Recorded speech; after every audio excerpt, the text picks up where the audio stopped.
मजा आ गया यार, आज कितने दिनों बाद इतनी शॉपिंग की ना। हाँ पर शॉपिंग तो तूने ही की है, मैंने तो नहीं की। तो तुझे किसने रोका था? पैसों की कोई बात थी तो मुझे बताती। नहीं यार, असल में ये मॉल वॉल का कल्चर ना मुझे समझ नहीं आता। फिर वही तेरा रामायण काल का राग।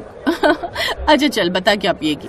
कहीं बाहर चलकर नारियल पानी पिए क्या? क्या नारियल पानी? चल ठीक है, आज यही सही। पूजा और पूनम दोनों कॉलेज में एक ही क्लास में पढ़ती। हालांकि उन दोनों का स्वभाव बहुत अलग था। पूजा को जहाँ शहरी चकाचौंध भाती थी और वो शहर की भीड़ भाड़ को एंजॉय करती थी, तो वहीं पूनम को भीड़ भाड़ से दूर रहना पसंद था। बावजूद इसके दोनों में खूब पड़ती थी। अब आया ना मजा। क्या मजा आया यार, बस मीठा पानी तो है। पता नहीं तुझे नारियल पानी में क्या मजा आता है। अच्छा, और तुझे वो जहरीली कोल्ड ड्रिंक्स पीने में क्या मजा आता है? अबे उसमें सोडा होता है, फिज होता है, पूरी प्यास बुझ जाती है, एकदम रिफ्रेशिंग फील होता है, यू नो। हाँ तो मैडम पूजा जी, ऐसे ही मैं नारियल पानी पीकर एकदम रिफ्रेश हो जाती, समझी? अच्छा बाबा, तू जीती मैं हारी। अब चले। दोनों सहेलियां बातें करती हुई अपने घरों की तरफ निकल पड़ी। फिर अगले दिन कॉलेज में, ओए पूनम आज मैं टिफिन में सैंडविच लाई हूँ, चल खाते हैं। नहीं तू खा। अच्छा सुन, मैं आम लाई हूँ, खाएगी? ना बाबा मैं नहीं खाऊंगी। क्यों? अब आम में क्या बुराई है? खाकर देखा है कभी प्रिंसेस डायना? हाँ बहुत बार खाया है, पर पापा कहते हैं कि अब जो आम आ रहे हैं ना वो जहर ही है। अरे पता नहीं उसे पकाने के लिए उसमें क्या क्या इंजेक्शन वगैरह लगाते हैं, और नालों का पानी ही आम के पेड़ों में डाला जाता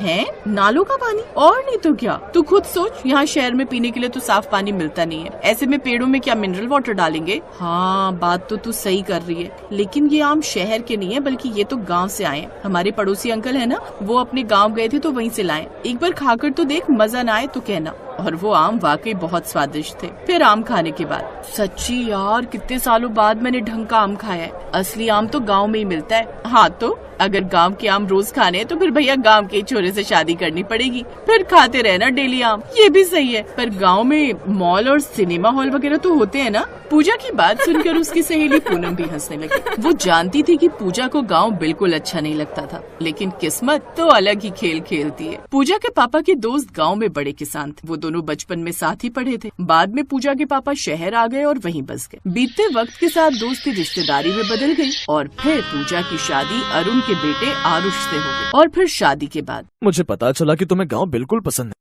नहीं ऐसा नहीं है, पर वो मैं बचपन से शहर में ही पढ़ी लिखी हूँ ना, तो वहाँ ज्यादा अच्छा लगता है मुझे। पर मुझे गांव ज्यादा पसंद है, क्योंकि मैं यहीं पला हूँ, और मेरा दावा है कि कुछ ही दिनों में तुम्हें भी गांव अच्छा लगने लगेगा। फिर एक दिन और पूजा रानी, तुम तो सच में गांव वाली हो गई यार। क्या करूँ यार, पापा ने बोला तो मैंने शादी कर ली। तो तूने उनसे मना क्यों नहीं किया? कर सकती थी, पर मुझे आरुष पसंद है यार, और फिर उससे शादी करने के लिए तो गांव आना ही पड़ता ना। ये भी सही है। अब सातों स्वाद तो नहीं मिल सकते ना जिंदगी में। अच्छा स्वाद से याद आया, अब तो तू खुश होगी, सब कुछ प्योर जो मिल रहा होगा वहाँ, न नाले का पानी और ना ही इंजेक्शन वगैरह। हाँ यार ये बात तो तूने एकदम सही कही। पता है मैं यहाँ कुछ भी बनाती हूँ ना तो बहुत ही टेस्टी बनता है। आरुष और उसके घर वाले तो मेरे बनाए खाने की तारीफें करते नहीं थकते। और पता है सबसे बड़ी बात क्या? बता। मेरा घर है ना वो आम के बगीचे के बीचों बीच है। भाई साहब क्या फील आता है यार। है सच बोल? हाँ सच में, बीच में बड़ा सा घर है, 7-8 कमरे हैं, और आसपास कम से कम 300-400 आम के पेड़ तो होंगे ही। अबे यार अब तो मुझे तुझसे जलन हो रही है। काश आरुष मुझसे शादी कर लेता। उनकी शादी तो हो गई मैडम, बाकी आ जाओ तू घूमने, न रहने की दिक्कत और न ही खाने की दिक्कत। और पापा जी कह रहे थे कि अगले महीने से तो आम भी आने लगेंगे। चल डन रहा, मैं आती हूँ फिर। पूनम पूजा के लिए बहुत खुश थी। फोन रखते ही पूजा की सास आरती ने उसे आवाज लगाई, पूजा अंदर क्या कर रही हो, बाहर आओ। जी मम्मी जी आई। पूजा मैं मिर्च का अचार डालने जा रही हूँ, तुम भी सीखो, या आता है पहले से? मुझे कहाँ आता है मम्मी जी। कोई बात नहीं, आज मिर्च का अचार डालते हैं और फिर आम का डालेंगे। पूजा और उसकी सास आरती बात कर ही रहे थे कि तभी उसके ससुर अरुण भी वहाँ आ गए। अरे भाई क्या बातें चल रही हैं सास बहू में? कुछ नहीं, मैं पूजा को मिर्च का अचार डालना सिखा रही थी। बढ़िया है, लेकिन आम के अचार का कोई सान ही नहीं है पूजा बेटी। जी पापा जी। अच्छा पापा जी, इन पेड़ों से तो बहुत से आम निकलते होंगे ना, तो फिर आप करते क्या हो इतने सारे आमों का? आधे आम तो तेरा पति और तेरी सास ही खा जाते हैं, जो थोड़े बहुत बच जाते हैं उन्हें ठेकेदार लेने आते हैं और पैसे दे जाते हैं। ये तो सही है, आपको कहीं जाना भी नहीं पड़ता होगा। हाँ ऐसा ही कुछ मान लो, लेकिन ठेकेदार ज्यादा पैसे नहीं दे, उनकी मनमर्जी चलती है ना। मतलब ये कि गांव में बहुत से लोगों के पास आम के बगीचे हैं, तो सब लोग यही सोचते हैं कि जितने पैसे मिल जाएं उतना ठीक। आम की पैदावार इतनी होती है कि कोई भी ठेकेदारों से मोल भाव नहीं करता। फिर भी अब क्या रेट लगाते हैं वो लोग? अरे 100 किलो बेचो तो करीब 1500 रुपए के आसपास देते हैं। बस मतलब सिर्फ 15 रुपए किलो? अरे हमारे शहर में तो इतने घटिया घटिया आम मिलते हैं, वो भी 80 से 100 रुपए किलो के बीच में। मैं जानता हूँ, लेकिन वही बात है ना कि क्या करें। उस दिन पूजा सच्चाई जानकर हैरान हो गई और फिर कुछ दिन बाद उसकी सहेली पूनम उससे मिलने गांव आ गई। तुझे नहीं पता यार, मैं गांव आकर कितनी खुश हूँ। वहाँ शहर में 9 to 5 की जॉब और फिर 3 घंटे मेट्रो के धक्के। बाप रे, बड़ा हेक्टिक है सब कुछ। यहाँ देख कितनी शांति और कितना सुकून है। 1 मिनट, तूने जॉब शुरू कर दी क्या? हाँ यार, एक मार्केटिंग कंपनी है, सैलरी ठीक ठाक ही है। और यहाँ देख, मेरे पास कोई जॉब नहीं है, लेकिन फिर भी मेरे पास ढेर सारे एम्प्लॉइज है जो खेती करते हैं और बगीचे की देखरेख करते हैं। पूनम और पूजा दिन भर बातें करती रही। फिर पूजा ने उसे पूरा गांव घुमाया और फिर शाम को। बेटा, आधे आम बिक गए। इस बार तो 1400 का रेट मिला है 100 किलो का। बस ये तो बहुत कम है अंकल जी। आप शहर में आम खुद क्यों नहीं बेचते? शहर में किसी को जानता भी नहीं, अब कहाँ ट्रक करें, फिर घर घर जाएं आम बेचने, तो यही ठीक, जितना मिल जाए। फिर वो सोचने लगी कि कैसे इस समस्या का हल निकाला जाए। और फिर सुन पूजा, मुझे ना एक धांसू आइडिया आया है। इसके बाद पूनम ने पूजा के सभी घर वालों को कहा, हम यहीं से आमों का बिजनेस शुरू करेंगे। आपके आम बहुत बढ़िया क्वालिटी के हैं अंकल जी, तो अब से मैं इन ऑर्गेनिक आमों की ब्रांडिंग करूंगी। फिर हम एक ब्रांड बनाएंगे और यहीं तैयार होगा अचार, मैंगो जूस और आम पन्ना भी। बस आपको हिम्मत करके एक बार पैसा लगाना है।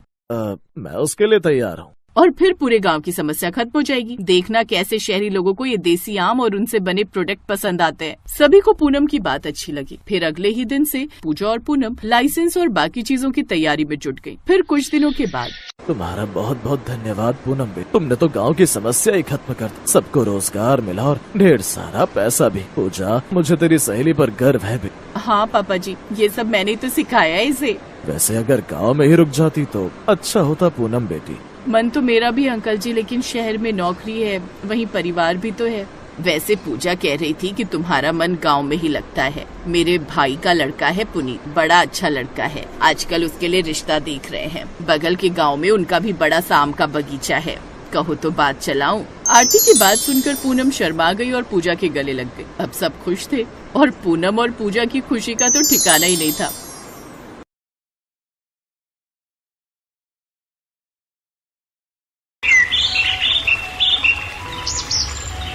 हरिहर अपने परिवार के साथ जंगल से सटे एक छोटे से गांव में रहता था। हरिहर जंगल से लकड़ियां काटता और शहर ले जाकर बेच आता। यही उसकी कमाई थी। एक रोज उसकी पत्नी उषा ने कहा, क्या जी, सारी उम्र लकड़ियां बेचकर ही गुजारा करेंगे क्या? दाल रोटी चल रही है ना उषा, बस उतना ही काफी है। ऐसे ही समय बीता। फिर एक रात अचानक उस जंगल में बहुत भयंकर आग लग गई। आग इतनी भयानक थी कि उस छोटे से गांव में भी फैल गई और लोगों के घरों तक में आग लग गई। सब अपनी जान बचाकर घरों से भागने लगे। घर में रखा सारा सामान जलकर खाक हो गया। अब हम कहाँ जाएंगे जी? जो 2 पैसे जोड़े थे वो भी जल गए। सारा जंगल जल गया, अब मैं लकड़ियां कहाँ से बेचूंगा? अगले दिन उन्होंने अपना घर साफ किया। घर के नाम पर अब उसमें ईंटें ही बची थी जिसमें वो रहने लगे। तभी उसका बड़ा दामाद घर आया और कहने लगा, पिताजी पैसे बचे हैं या वो भी जल गए? देखिए, मैंने जो आपको पैसे दिए थे वो किसी से ब्याज पर लिए थे, अब उसे कैसे लौटाऊंगा? और मेरा काम भी ठीक नहीं चल रहा है, तो मैं भी उसे कहाँ से दूं? नहीं बेटा, कुछ नहीं बचा, मेरे पास पैसे नहीं है।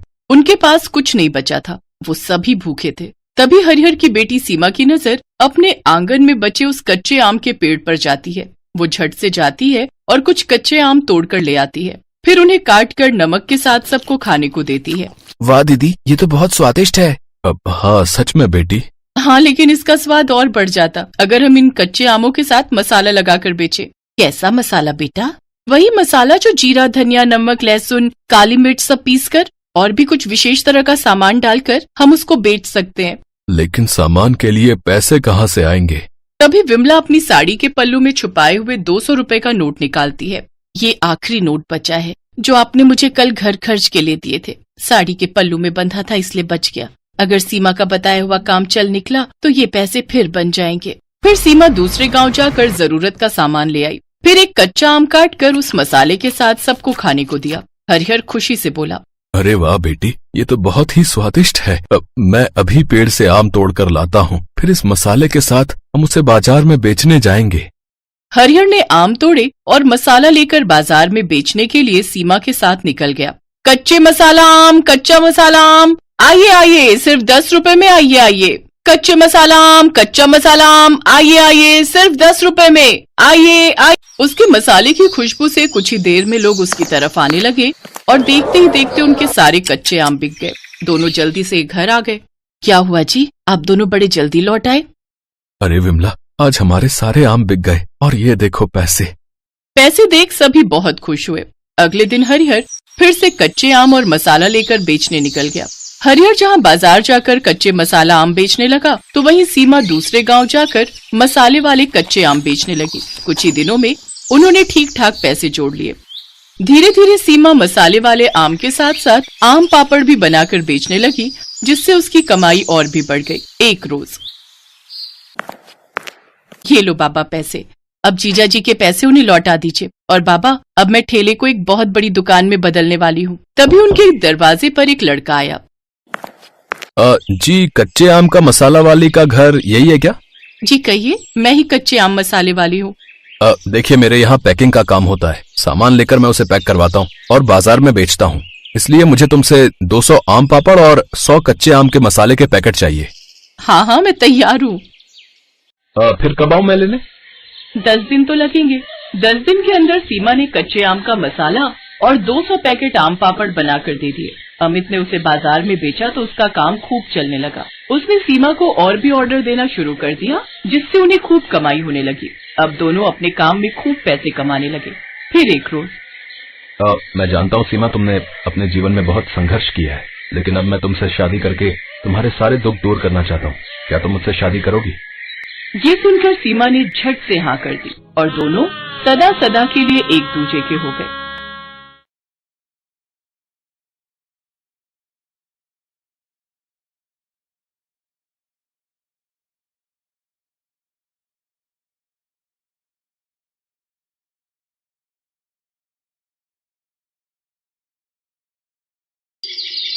सीमा के पिताजी सब्जी बेचते थे। उनकी तबीयत अक्सर खराब रहा करती थी। इस कारण शाम के समय सीमा उनका काम संभाल लेती थी। एक दिन वो सब्जी बेच रही थी। एक लड़का गौरव उसके ठेले पर आया। गौरव का उस पर दिल आ गया। उसने मन ही मन सोचा कि कितनी प्यारी सी लड़की है, काश ऐसी लड़की मेरी जीवन साथी हो। क्या सोच रहे हो, कुछ चाहिए क्या? ओ हाँ, वो मैं भूल गया था। आधा किलो पालक और आधा किलो आलू चाहिए। सीमा ने सब्जी तौल कर रख दी। अब तो गौरव रोज सीमा को देखने के बहाने से सब्जी खरीदने आने लगा। एक दिन सीमा के पिताजी से गौरव ने कहा, मैं आपकी बेटी को बहुत पसंद करता हूँ और उससे शादी करना चाहता हूँ। क्या काम करते हो? पढ़ा लिखा हूँ लेकिन अभी बेरोजगार हूँ, नौकरी ढूंढ रहा हूँ। गरीब हूँ लेकिन आपकी बेटी को पलकों पर बिठा के रखूंगा। मुझे आपकी बेटी के अलावा कुछ नहीं चाहिए। गरीब आदमी के लिए बिना दहेज दिए बेटी का हाथ किसी के हाथ में देना बहुत बड़ी बात थी, इसलिए उन्होंने शादी के लिए हाँ कर दी। साधारण तरीके से गौरव और सीमा की शादी हो गई। आओ बहू, हमारे घर में तुम्हारा स्वागत है। सीमा ने चारों तरफ देखा। गौरव का घर ज्यादा बड़ा तो नहीं था, मगर हाँ, उसके घर से अच्छा था। उसने सरला के पैर छुए तो सरला ने ढेरों आशीर्वाद दिए। कुछ दिनों बाद गौरव को एक प्राइवेट नौकरी मिल गई, लेकिन कुछ ही महीनों बाद वो छूट गई। ऐसे कैसे काम चलेगा गौरव, कुछ काम तो करना ही पड़ेगा। बोलो क्या करूं सीमा, है पकौड़े तलूं? डिग्रियां लेकर भी कोई जॉब नहीं मिल रही और जो मिलती है महीने 2 महीने बाद छूट जाती है। बहू, जमा जोड़ा सब खत्म हो चुका है। इसकी नौकरी से भी क्या गुजारा है। इतने खर्चे हैं गृहस्थी के, ये भी बेचारा क्या करे। जानती हूँ माँ जी, ये भी परेशान है, लेकिन अगर ज्यादा नहीं तो थोड़े पैसों में ही कर ले। साग सब्जी का तो खर्चा निकल ही आएगा। कुछ दिनों बाद गौरव को जॉब मिल गई, लेकिन सैलरी केवल 8,000 रुपए थी। इस समय पैसों की बहुत जरूरत थी, इसलिए उसने हाँ कर दी। बहू, आज खाने में क्या बनाया है? कुछ नहीं माँ जी, घर में कोई सब्जी नहीं है। मैं सोच रही थी कि मैं घर आऊं, पापा 2-4 दिन की सब्जी तो रखी देंगे हमारे लिए। नहीं बहू, ऐसे अच्छा नहीं लगता। वैसे भी क्या कहेंगे कि खर्चा खत्म हो जाता है तो बेटी को हमारे यहाँ भेज देते हैं साग सब्जी लेने। ठीक है तो माँ जी, रोटी बना दी है। मेरी मम्मी ने थोड़ा अचार दिया था, उसी से खा लेंगे। वैसे भी सब्जी के लिए पैसे नहीं है। गौरव की सैलरी भी महीने के आखिर में मिलेगी। सीमा ने खाना परोस दिया, थाली में रोटी और अचार रख दिया। अरे आज तुमने सब्जी नहीं बनाई है क्या? सब्जी के लिए पैसे नहीं है गौरव, कुछ दिन अचार से ही खानी पड़ेगी रोटी। बहू, ये अचार तो बहुत ही लाजवाब है। ये किसने बनाया? मेरी मम्मी बनाती है माँ जी, वैसे मैं भी बना लेती हूँ। आपकी सैलरी मिल जाए तो तुम भी ये अचार जरूर बनाना, सच में बहुत बढ़िया लग रहा है। मेरी मम्मी कहती है अगर एक समय को सब्जी ना मिले तो अचार से रोटी खाई जा सकती है। अरे बहू, इतना स्वादिष्ट अचार मिले तो मैं हर समय अचार के साथ ही रोटी खाऊं। उसके कुछ दिनों बाद सीमा अपनी सास से कहती है, माँ जी कुछ नींबू रखे थे, मैंने उनका अचार बनाया है, जरा ये भी चख कर बताओ। सच में लगता है जादू है तुम दोनों माँ बेटी के हाथों में, जो कोई खाए उंगलियां चाटता ही रह जाए। एक बात कहूँ जी? हाँ कहो सीमा। क्या ये वो लगा रखा है? ठीक से कहो क्या कहना चाहती हो? मैं सोच रही थी इस तरह के अचार बनाकर बेचना शुरू कर दूं। वैसे भी हम दोनों सास बहू घर में सारा दिन खाली तो बैठे रहते हैं, इस बहाने हमारा समय भी कट जाएगा और हमारी आमदनी भी हो जाएगी। तुम तो बड़ी समझदार हो बहू, लेकिन मुझे अचार बनाना नहीं आता। गौरव अगर हाँ कहे तो फिर मैं आपको सब सिखा दूंगी। ठीक है, इस महीने की सैलरी आने दो, फिर तुम अचार बना लेना, ठीक है? सीमा खुश हो गई। वो 1 तारीख का इंतजार करती रही। गौरव की सैलरी मिलते ही वो कुछ अचार के मसाले, आम, गाजर, मूली, नींबू खरीद लाई और फिर दिखा दी अपनी कारीगरी। उसने अपनी सास की मदद से कई तरह के खट्टे मीठे अचार बनाए। अचार तो बन गया सीमा, लेकिन तुम इसे बेचोगी कहाँ? ये तो हमने सोचा ही नहीं। हम ये अचार बाजार में बेचेंगे, और कहाँ बेचेंगे। और दोनों सास बहू अचार के डिब्बे लेकर बाजार में चली गईं। अचार ले लो, अचार आम का लो, नींबू का लो, गाजर मूली का लो। तभी एक औरत उनके पास आती है और कहती है, बहन जी कैसे दिया ये अचार? 80 रुपए किलो है। ये तो बहुत सस्ता है, 30 रुपए किलो तो आम ही हो रहे। इसकी तो खुशबू से ही मुंह में पानी आ रहा है, पता नहीं खाने में कैसा होगा। पहले चख कर देखिए फिर खरीदिए। वाह वाह, मजा आ गया। जैसी खुशबू वैसा अचार। लाओ 1 किलो दे दो, हमारी बहू प्रेग्नेंट है, खाएगी तो उसका मन अच्छा हो जाएगा। उस दिन उनका सारा अचार बिक गया। सास बहू दोनों के चेहरे खुशी से खिल गए। वैसे ज्यादा फायदा नहीं हुआ था क्योंकि अचार उन्होंने सस्ते में बेचा था, लेकिन एक उम्मीद की किरण नजर आई कि उनका काम चल निकलेगा। अगले दिन सीमा सरला से कहती है, माँ जी आप सब्जियां काटिए, तब तक मैं मसाला बनाती हूँ। बहू आज कुछ ज्यादा अचार बनाएंगे। और वो हर हफ्ते अचार बनाकर बेचने लगी और अब अचार ज्यादा बिकने लगा। सीमा ने सरला से कहा, माँ जी मेरे मन में एक विचार आ रहा है। बाजार और दुकान पर हमारे ग्राहक बढ़ते जा रहे हैं, लेकिन हमारी कोई पहचान नहीं है। क्यों ना हम अपने अचार को कोई एक पहचान दे? वो कैसे? वो ऐसे, अब हम अपना अचार खुला नहीं बेचेंगे। अब हम उसको खुद तोलकर 1 पाव, आधा किलो और 1 किलो के डिब्बे में पैक करेंगे। इसका एक नाम होगा, सास बहू का अचार। हम इसे थोक की दुकानों तक पहुंचाएंगे। देखना अगर ऐसा होगा तो हम सास बहू छा जाएंगी। लगता है मुझे भी नौकरी छोड़कर सास बहू की अचार फैक्ट्री में काम करना पड़ेगा। ये विचार भी बुरा नहीं है, पहले दुकान उसके बाद फैक्ट्री। वाह, हम लोग बहुत अमीर हो जाएंगे, है ना माँ जी? चलो चलो, सपने देखना छोड़ो और अब काम पर लग जाओ, तभी सपना सच होगा। सुना है तुम दोनों बहुत अच्छा अचार बनाती हो, क्या हमें भी सिखा दोगी? हाँ सरिता, बिल्कुल सिखा देंगे। हमने अपनी दुकान खोली है जिसका नाम रखा है सास बहू का अचार। तुम अपने साथ और लड़कियां और बहुओं को भी ले आना, इसी बहाने वो भी अचार बनाना सीख लेंगी और हमारे यहाँ पैकिंग का काम कर लेंगी।